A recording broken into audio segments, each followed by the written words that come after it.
Alors, bonsoir tout le monde, j'espère que vous allez bien. Mathieu Martel avec vous en direct de Montréal pour un petit Facebook Live de philosophie réflexive. En ce dimanche 21 juin 2026, journée du solstice d'été. Donc, bon été à tout le monde. J'espère que vous vous portez bien. N'hésitez pas à me saluer dans le clavardage si vous êtes présent et présente. Et si vous nous réécoutez en rediffusion, n'hésitez pas à mettre des commentaires, à partager, etc. Alors, nous en sommes à notre sixième année, avril, mai, juin. Sixième année et 3 mois de rencontres de philosophie réflexive sur Facebook Live. C'est arrivé en plein début de la pandémie. Et je me suis habitué, et nous nous sommes habitués à nous rencontrer, surtout les dimanches, à 19 heures pour nos rencontres hebdomadaires. J'espère que vous vous portez bien. N'hésitez pas à me saluer dans le clavardage. Vous voyez le sujet de ce soir. Mais avant d'entamer le sujet de ce soir, je vais y aller avec les points d'information. Et n'hésitez pas à me saluer, à me dire, à savoir si le son est bon et si l'image est adéquate. Alors voilà, nous avons eu ce vendredi dernier, je fais un petit récapitulatif, nous avons eu ce vendredi dernier cette belle rencontre, une dizaine de personnes au Centre des musiciens du monde, près du métro Laurier à Montréal, un super endroit, une belle ambiance. Le sujet était la voie intuitive, vivre ici maintenant, et ce fut un super beau moment, de belles rencontres. Il y a un tirage de 2 livres et Simon a reçu son livre et Enid recevra son livre très bientôt, incessamment. Voilà. Je suis donc en petite pause concernant les rencontres de philosophie en présence. Et on se reverra, mettez ça à l'agenda pour ceux qui nous écoutent, notre prochaine rencontre en présence, et non pas en présentiel, en présence, ça sera le 25 septembre. C'est une réflexion sur le sens de la vie et de la mort, le 25 septembre au Centre des musiciens du monde. Vous n'avez qu'à aller sur ma page Facebook Mathieu Martel Philosophe pour apprécier l'annonce et avoir un rappel. Concernant nos prochaines rencontres estivales, oui, car nous sommes en mode estival, nous allons avoir une rencontre Zoom dans 2 semaines. C'est le samedi matin. Il y en a qui me déclarent, je ne peux pas être présent le samedi matin, mais ne vous inquiétez pas, inscrivez-vous quand même. Je vais mettre un petit lien ici. Inscrivez-vous quand même, car vous allez recevoir par la suite l'enregistrement de la conférence, excluant bien sûr la période de questions et de commentaires, que vous allez pouvoir visionner et partager avec des amis. Le tout se retrouvera sur mon canal YouTube. On m'indique que le son est bon, que l'image est adéquate. Merci d'être là tout le monde. N'hésitez pas à me saluer. Notre première rencontre, donc vous mettez ça à l'agenda samedi le 4 juillet, dis-je, le 4 juillet prochain, 10 heures heure de Montréal, 16 heures heure de France. Vous allez sur ma page mathieumartel.com pour vous inscrire. Et il y a une seconde rencontre que vous pouvez mettre tout de suite à l'agenda le 8 août. Et je me suis levé ce matin et j'ai décidé de mon sujet. C'est inspiré du grand écrivain Hermann Hesse. Donc, une réflexion sur les joies de l'existence. Ça sera le samedi 8 août, en direct ou en reprise, inspiré d'un chapitre d'un livre de Hermann Hesse, donc réflexion sur les joies de l'existence. Notre rencontre du 4 juillet portera sur 10 pensées philosophiques qui peuvent transformer votre vie, changer votre vie. 10 pensées philosophiques que je vais vous présenter, commenter, que nous allons bien sûr analyser ensemble. Merci à Mira pour ton commentaire. Merci à Catherine pour sa présence. Merci d'être là tout le monde. Et notre sujet de ce soir, merci à Sonia aussi d'être là. Notre sujet de ce soir, écoutez, j'hésitais, etc. Ça va toucher justement l'hésitation. Ce soir, je vais traiter du doute. Est-ce que c'est ça? Doute et prise de décision. Est-ce que c'est ça? Doute et prise de décision. Je voulais même rajouter sincérité dans tout cela. Alors, nous allons réfléchir sur un adage que le polycopiste de mon école formule et aime utiliser. Ce soir, on va se demander, on aurait pu appeler, intituler la conférence Qu'est-ce que se décider? Hein? Qu'est-ce que cela implique que de se décider? Je vais commencer avec ce sujet-là. Qu'est-ce que se décider? On a fait quelques lives sur la prise de décision qui se retrouvent sur ma chaîne YouTube Mathieu Martel Philosophe. Vous allez pouvoir réécouter la chose. Voilà. Mais ce soir, nous allons parler du doute. On va commencer avec le doute et la prise de décision. Voilà. OK. Alors, la formule qu'aime utiliser Daniel, qui est le polyscopiste de l'école et qui aime les guitares, qui aime jouer de la guitare, on le salue. Je vais lui envoyer la vidéo. Il aime utiliser une formule paradoxale. Formule qui me fait penser à une affirmation d'Aristote tirée du protreptique. J'ai déjà fait même un live là-dessus. S'il ne faut pas philosopher, alors il faut philosopher. Donc c'est une formule au conditionnel qui paraît contradictoire. La formule qu'utilise Daniel, qu'il aime répéter bien sûr, est la suivante. S'il y a un doute, alors c'est qu'il n'y a pas de doute. Nous allons tenter d'approfondir cette formule contradictoire, paradoxale, qui va contre le sens commun quand nous ne l'avons pas analysée. Qu'est-ce qui se cache derrière cette formule? S'il y a un doute, alors il n'y a pas de doute que 3 petits points. Ce soir, on parle de doute. On traite aussi de prise de décision. Je ne sais pas comment je vais naviguer dans tout cela, là. Vous savez que c'est des rencontres basées sur l'inspiration du moment. Et je pars avec une certaine question et nous explorons ensemble. Je vous pose même des questions. Commençons donc avec une question. Concernant le doute, complétez la phrase. Vous êtes capable, vous êtes déjà 7 en direct. Merci d'être là tout le monde. Quelqu'un qui doute et quelqu'un qui, 3 petits points, complétez la phrase et je vais commenter vos réponses par la suite. Alors, allons-y avec Daniel, sa formule que nous allons analyser. Pardon, je vais prendre un petit épuaire ici. Alors, commençons avec cette formule-là. Qu'est-ce que Daniel veut dire lorsqu'il déclare « S'il y a un doute, c'est qu'il n'y a pas de doute ». Il n'y a pas de doute sur quoi? On pourrait même, à la suite des 3 petits points, on pourrait se demander, mais il n'y a pas de doute sur quoi lorsqu'il y a un doute? Hein, c'est une formule qui veut cacher quoi? Et je vous invite à répondre à la question. Mira me dit, répète donc ta question. La question est la suivante. Douter, un individu qui doute, c'est quelqu'un qui, 3 petits points. Voilà, complétez la phrase, merci. Alors, je commence peut-être avec une forme d'investigation. Lorsque Daniel déclare cette proposition, s'il y a un doute, c'est qu'il n'y a pas de doute. Il serait capable de me l'expliquer, mais je vais tenter une analyse. C'est comme une conclusion. On commence ici avec la conclusion. Est-ce que je devrais commencer tout de suite par analyser cela? Je pense que je vais garder ça en suspens. Allons-y maintenant par se demander s'il y a un doute, c'est qu'il n'y a pas de doute, mais qu'est-ce que douter?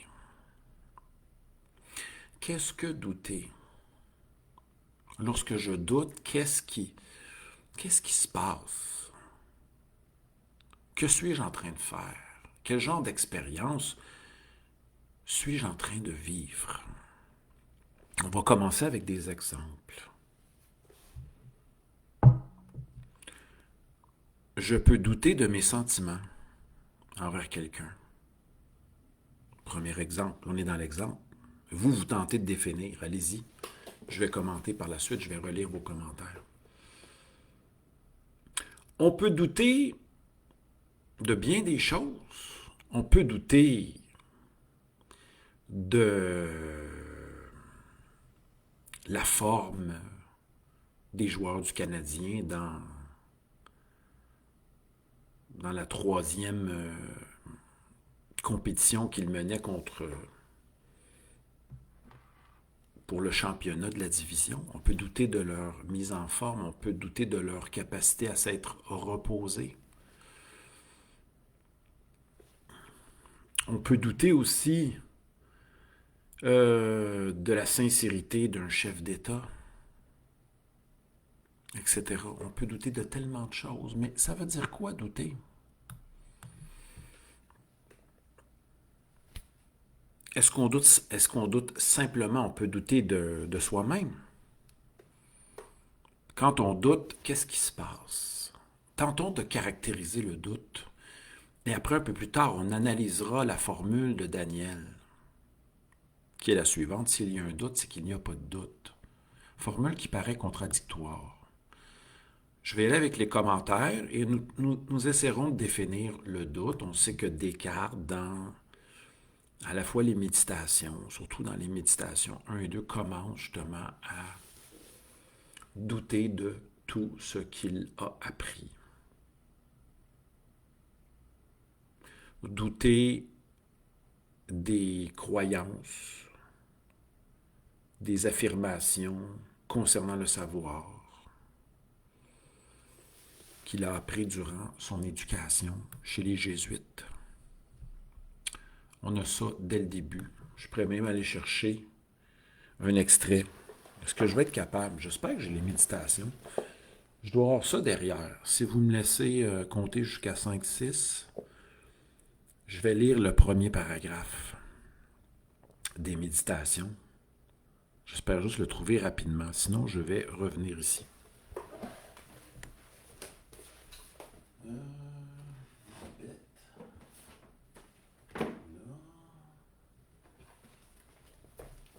Bon, j'ai pris un risque et j'ai trouvé. Bon, méditation métaphysique. C'était pas prévu, hein, vous savez. Allons-y, livre 1. On parle de doute ce soir et de prise de décision. Restez jusqu'à la fin. On commence avec le doute et après on va avec la décision, la prise de décision. Première méditation, 1641 en français. Il y a déjà quelque temps que je me suis aperçu que, dès mes premières années, j'avais reçu quantité de fausses opinions pour véritables. Nous vivons ça aussi de nos jours, hein? Ben oui, pensez-y, là. J'avais reçu quantité de fausses opinions pour véritables. Donc, j'avais cru que certaines opinions étaient vraies, mais elles n'étaient pas vraies, elles étaient fausses. Et que ce que j'ai depuis fondé sur des principes si mal assurés ne pouvait être que fort douteux et incertain. Ben oui, les fondements de mes principes étaient fort douteux et incertains. Parce que j'avais reçu quantité de fausses opinions, les ayant pris pour véritables. Il me fallait entreprendre sérieusement une fois dans ma vie de me défaire de toutes les opinions que j'avais reçues jusqu'alors en ma croyance, en ma créance, hein, et commencer tout de nouveau dès les fondements si je voulais établir quelque chose de ferme et de constant dans les sciences. C'est la remise en question. Et là, Descartes va nous parler du doute méthodique et du doute hyperbolique. Mais qu'est-ce que douter? Allons-y avec les commentaires. Je vous remercie d'abord d'être là, puis on y va avec les commentaires concernant le doute. Quelqu'un qui doute et quelqu'un qui.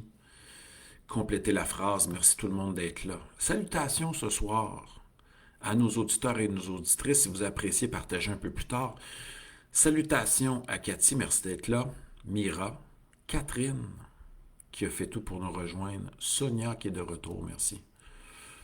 Merci aussi à Myriam, qui a pu, malgré la fatigue, nous rejoindre.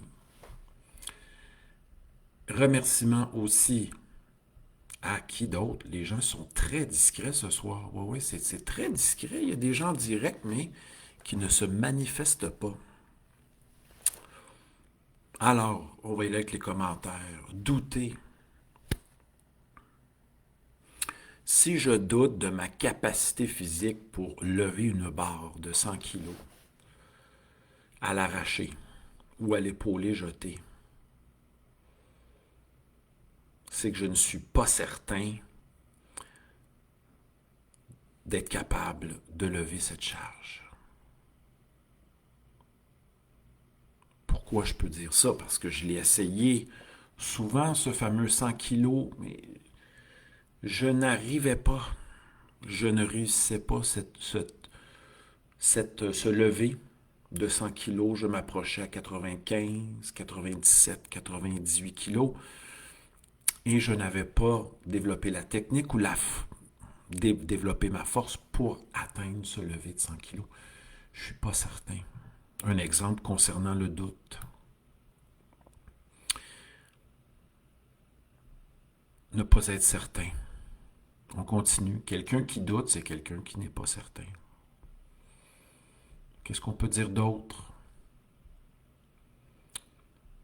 Est-ce que vous m'avez... Je vais jouer avec les commentaires. Ici, Catherine Enid voit la vision dans une autre chose. Si je doute, elle nous dit, si il y a doute, c'est qu'il y a un manque d'écoute concernant son intuition, son ressenti profond dans une situation. C'est intéressant. Allons-y d'un exemple. Je ne suis pas sûr de vouloir aller au cinéma avec une amie. Je réfléchis, j'hésite. Ah, il y a hésitation. Peut-être que oui, peut-être que non. Il manque, comment dire, de certitude, d'élan pour aller au cinéma avec une amie, la contacter, etc. Et c'est comme si j'étais incapable de dire oui. J'ai le goût d'y aller. Ou oui, cela me tente. Oui, j'ai l'élan. Ça pourrait être pris dans cette perspective-là aussi. Allons-y après avec un exemple. On a parlé, bon, doute, hésiter, ne pas être sûr, manquer de confiance en ses capacités en soi. On continue. Il y a plein de commentaires ici ce soir. On traite de doute et de décision. Et on va plus tard épiloguer sur l'adage de Daniel. Quand il y a un doute, c'est qu'il n'y a pas de doute. Là, Enid poursuit en disant que douter, c'est quelque chose de bien. Là, on n'est pas là-dedans ce soir. On n'est pas pourquoi est-il important de douter. On tente de définir c'est quoi le doute.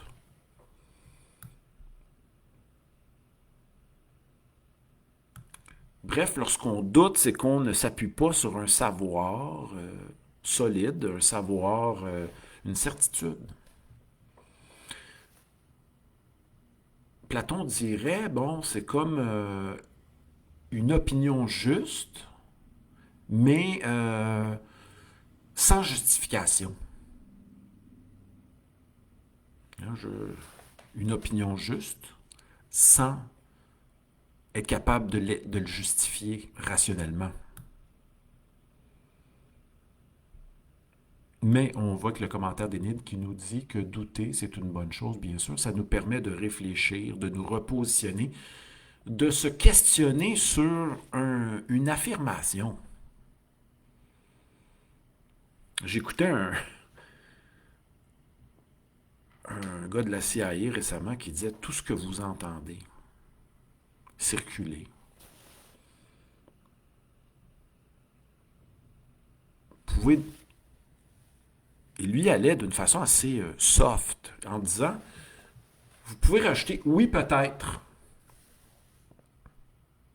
Oui peut-être. Et j'irais même moi, mettons en parenthèse ce qui est déclaré et analysons-le.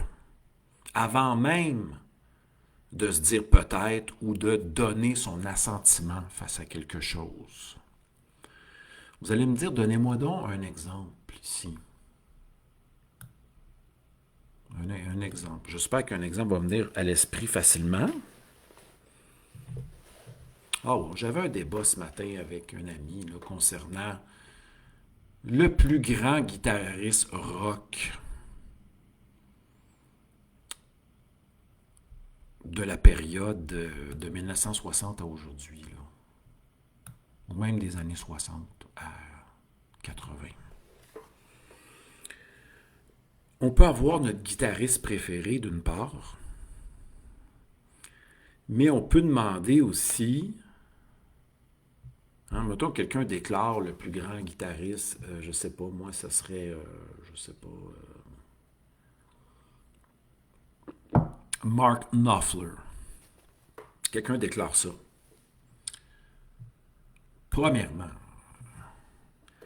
demandons-nous qui est Mark Knopfler, qu'est-ce qu'il a fait, allons écouter ce qu'il a fait. Là, on est dans le jugement esthétique, là. On est dans le jugement esthétique, à savoir, et là, vous me voyez, je divague un peu, mais quelqu'un déclare Mark Knopfler est le meilleur guitariste des 60 dernières années. OK? Ça, c'est une affirmation. Là, je vais questionner des journalistes musicaux, des grands musiciens, des professeurs, etc. Et on veut vérifier si Mark Knopfler revient. Est-ce qu'on l'a étudié? Est-ce qu'on a étudié sa technique, etc.? Est-ce qu'il vient nous toucher au niveau des affects, etc.?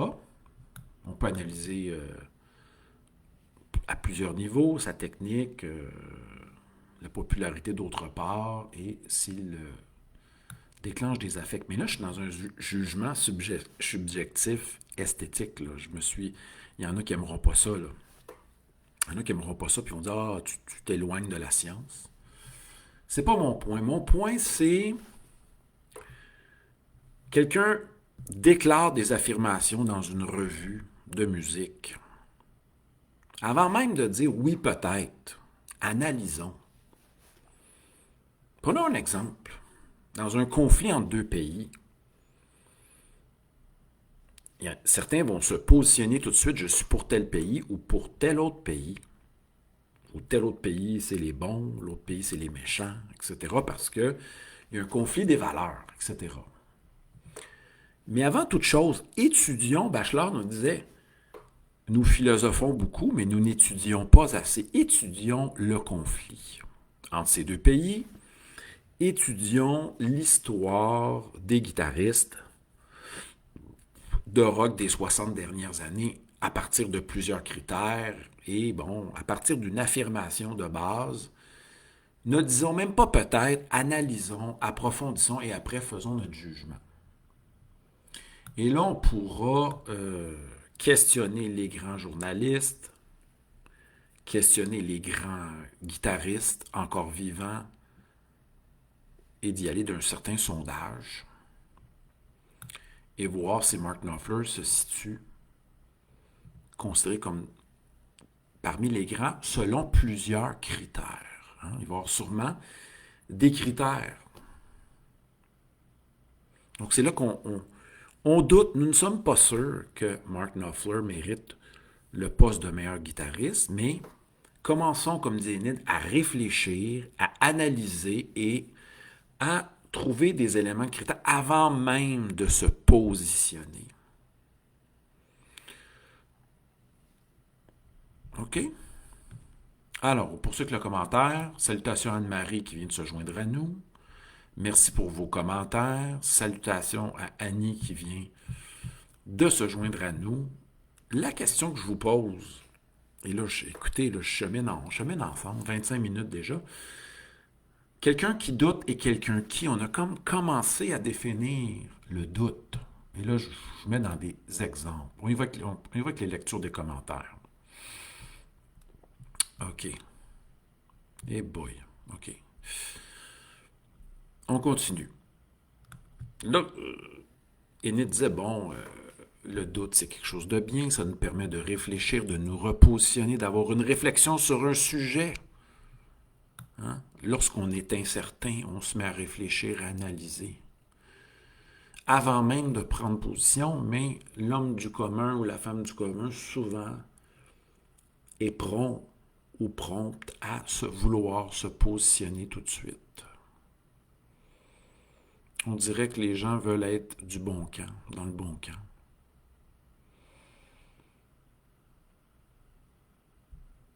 OK, le doute. Bonsoir. Bon, là, je vais revenir à ma réflexion. Douter, c'est se remettre en question, nous dit Mira. Se remettre en question. Je ne suis pas sûr, je ne suis pas certain. Dans plusieurs domaines de ma vie, donc je commence à m'examiner. À examiner ma vie. Ça peut être à plusieurs niveaux, au niveau de mon comportement, au niveau de ma manière de vivre, des principes qui soutiennent ma vie, etc. De mes objectifs, de mes buts, etc. C'est se remettre en question. C'est ce que fait Descartes dans les méditations, passage que nous avons lu il y a quelques instants. Mais là, revenons à la phrase de Daniel.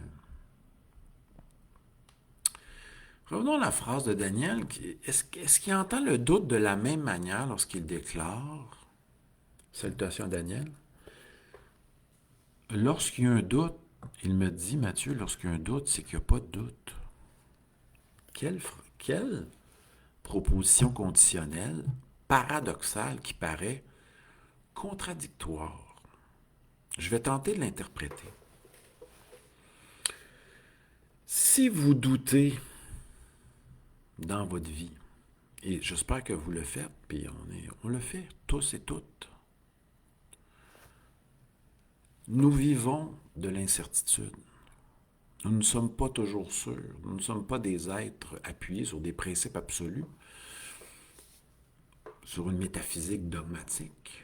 Nous ne vivons pas appuyés sur une métaphysique dogmatique. Je doute, vous doutez, nous doutons. Descartes nous dit, celui qui doute, réfléchit.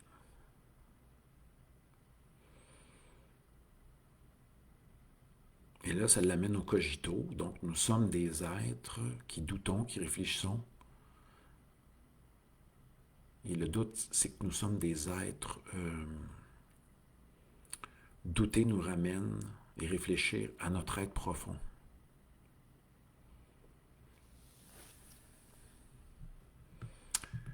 Alors, la phrase de Daniel, ce mystère, il le prend dans un autre sens. Lorsqu'il y a un doute, il n'y a pas de doute que vous n'êtes pas certain.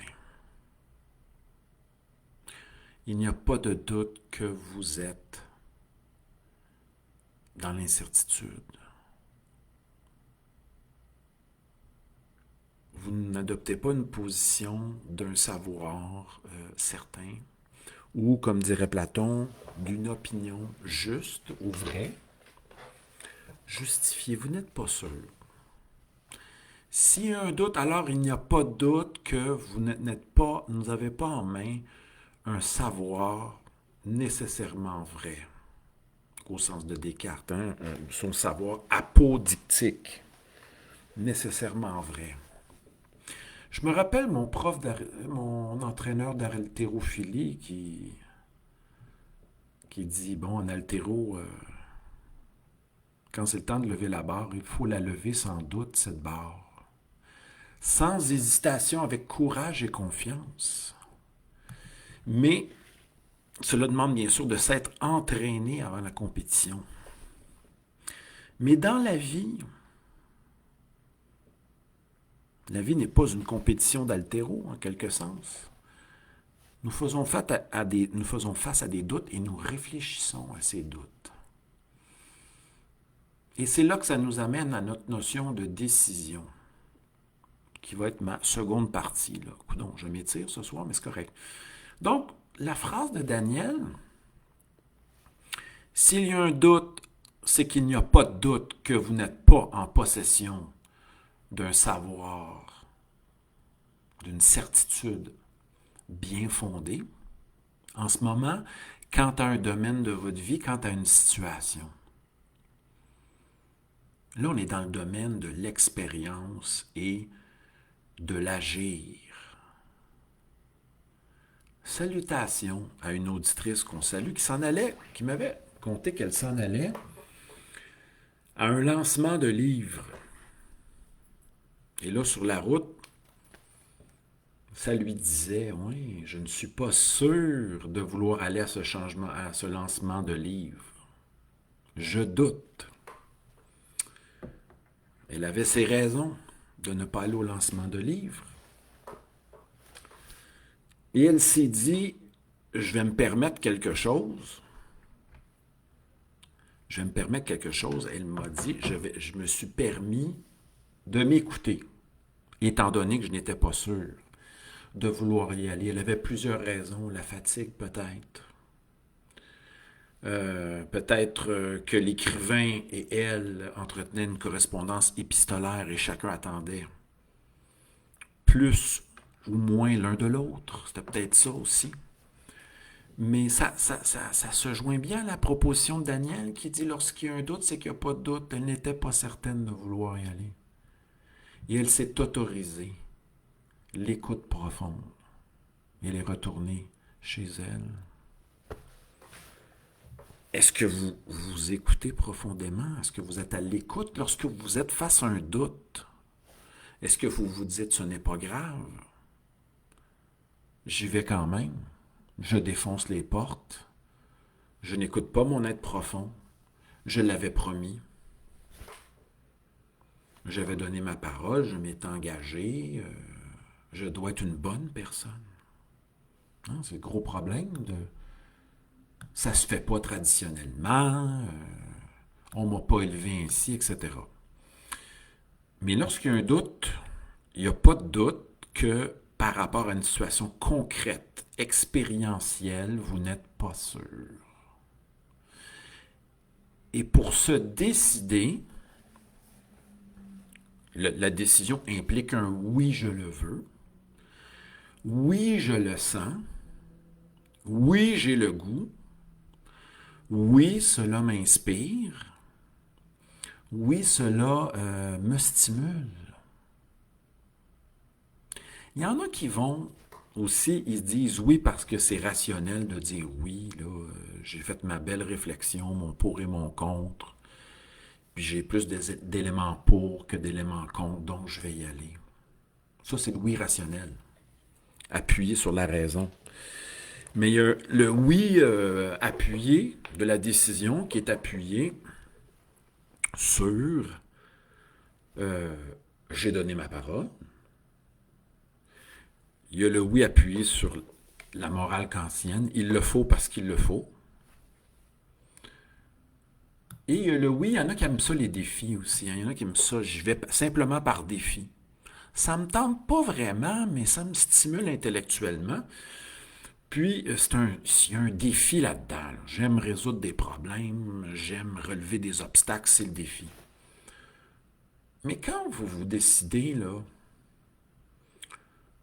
je vais vous amener un concept ici. Le oui total ou le oui intégral.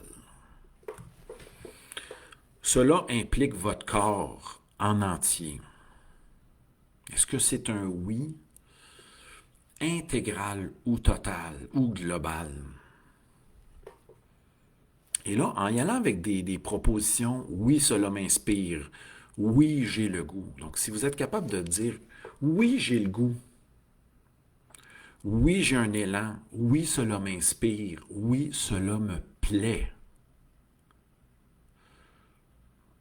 On n'est pas juste dans l'ordre de la nécessité, mais quelquefois, je l'ai dit, c'est la nécessité.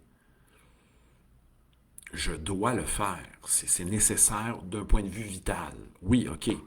Mais si vous parlez de rencontres entre individus, d'aller œuvrer dans un certain domaine,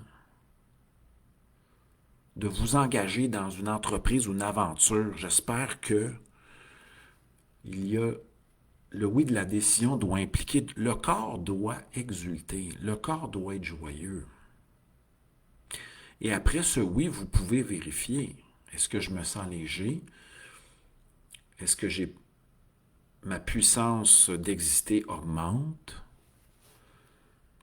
Est-ce que, comment dire, est-ce que je me sens enthousiaste, entheos, porté par les dieux, par le Dieu?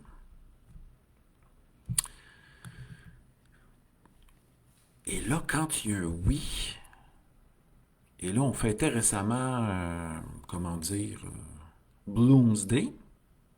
J'ai déjà fait un live là-dessus. Oui, les dernières paroles de Joyce dans Ulysse de Joyce. Bon, à la fin, je crois, oui, j'ai dit oui, je veux bien oui. J'avais fait un petit live là-dessus pour Bloomsday à un moment donné, le 16 juin. Alors, vous voulez un peu où je veux en venir? Et là, quand il y a un oui total, mais là, il n'y en a plus de doute pour agir dans une certaine direction. Que l'on parle, la rencontre de quelqu'un, s'engager dans un projet, changer de chemin de vie ou de vocation. Je ne crois pas qu'il faille juste y aller avec le pour et le contre rationnel. L'inventaire du pour et du contre rationnel, mais se demander. Et là, vous allez me traiter de superficiel. J'ai un beau livre là-dessus. Ça me fait penser à ça. Et là, c'est quoi c'est? Ah oui, c'est le livre que j'ai acheté en fin de semaine de Derrida. Attendez une seconde. Ah non, il n'est pas ici, ça c'est Platon. Je reviens.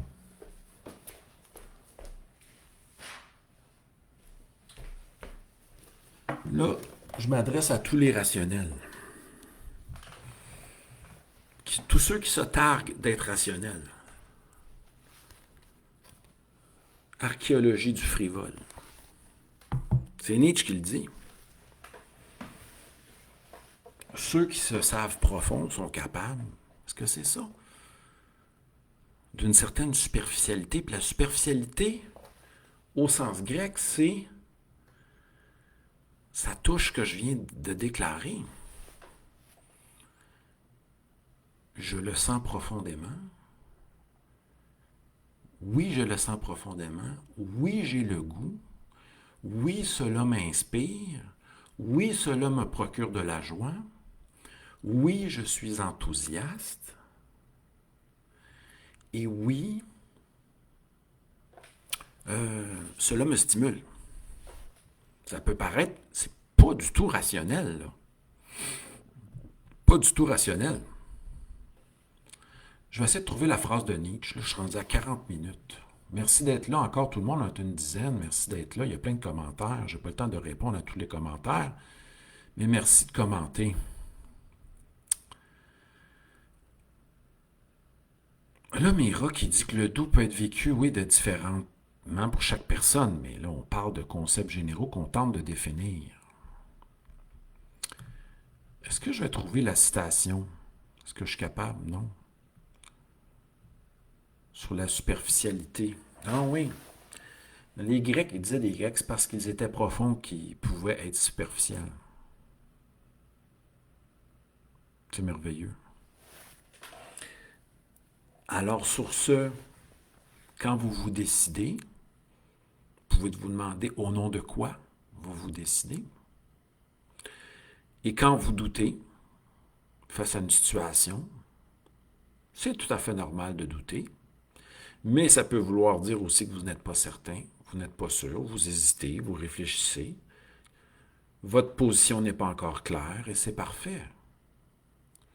La chose à se demander, c'est revenir peut-être à l'adage, lorsqu'on doute, on s'abstient. Dans le doute, on s'abstient, on n'est pas sûr, on ne fonce pas lorsqu'on est dans le doute.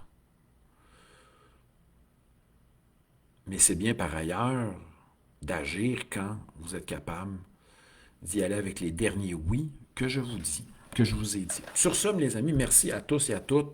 Bonne soirée tout le monde. J'espère que vous avez apprécié.